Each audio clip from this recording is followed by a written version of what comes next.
kadib guushii ay ka gaadheen duulaankii iyo qabsashadii Faransiiska intii u dhaxaysay May ilaa June 1940 mas'uuliyiinta Jarmalku waxay daba galeen dhammaan xubnaha iska caabinta Faransiiska iyo shabakadaha basaasnimada kuwaasoo bilaabay dhowr howlgal oo kharibaad oo ka dhana danaha Jarmalka ee Paris intii u dhaxaysay 1940 ilaa 1944 oo Jarmalku qabsaday Faransiiska maamulka Jarmalku waxa uu dhibay haweeney ajnabi ah oo joogtay dhulka Faransiiska waxa ay si weyn uga qayb qaadatay xoreynta maxaabiis badan oo ka soo horjeeday nidaamkii Naaziga kharibaadda marinada tareenada marin habaaminta ciidamada Jarmalka iyo gudbinta xulafada macluumaadka xasaasiga ah ee iyaga ku saabsan haweeneydan ayaa loo yaqaanay Virginia Hall Jarmalku aan aqoon u lahayn magaceeda dhabta ah ayaa naafanimadeeda darteed ugu yeedhi jiray marwadii curyaanta ahayd markii ay ahayd 27 sano Virginia Hall oo Mareykan ah muddadii ay ku sugnayd safaaradda Mareykanka ee Turkiga waxaa ku dhacay shil kaasoo sababay inay mid ka mid ah lugaheeda goyso isla markaana ay xidhato lug macmala kadib markii ay ku soo noqotay gobolka ay ka soo jeedo ee Maryland maamulka Mareykanku waxa ay diideen inay shaqaaleysiiyaan Virginia Hall mar labaad sababtoo ah naafanimadeeda wax yar ka hor bilowgii duulaankii Jarmalka ee Faransiiska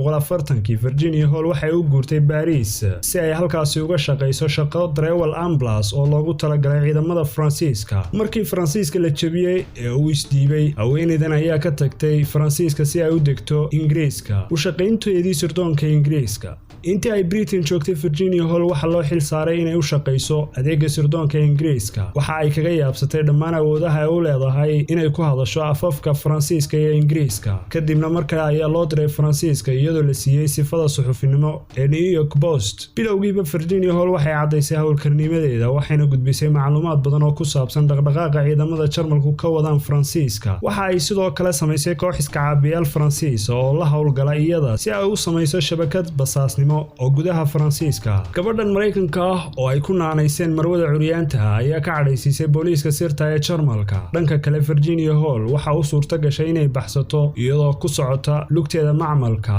isla markaana ka talawday buuraha Pyrenees si ay u tagto Spain 1944 Virginia Hall waxa laga shaqo geliyay si ayda Mareykanka waxaana mar kale loo diray si ay u taageerto iska caabinta Faransiiska kadib markii ay heshay aqoonsi been abuur ah oo ay iska dhigtay inay tahay caawiye guri waxa ay midabaysay timaheeda oo ay ka dhigtay midabka ciidda si ay mar kale u bilowdo inay u gudbiso xulafada macluumaadka ku saabsan meelaha Jarmalku joogo iyo tirada askartooda tegitaankeedii Normandy marka laga soo tago dhammaan adeegyadan Virginia Hall waxay gacan ka geysatay guushii lagu galay Normandy iyo guuldaradii Jarmalka wax yar ka hor bilowgii dagaalkii June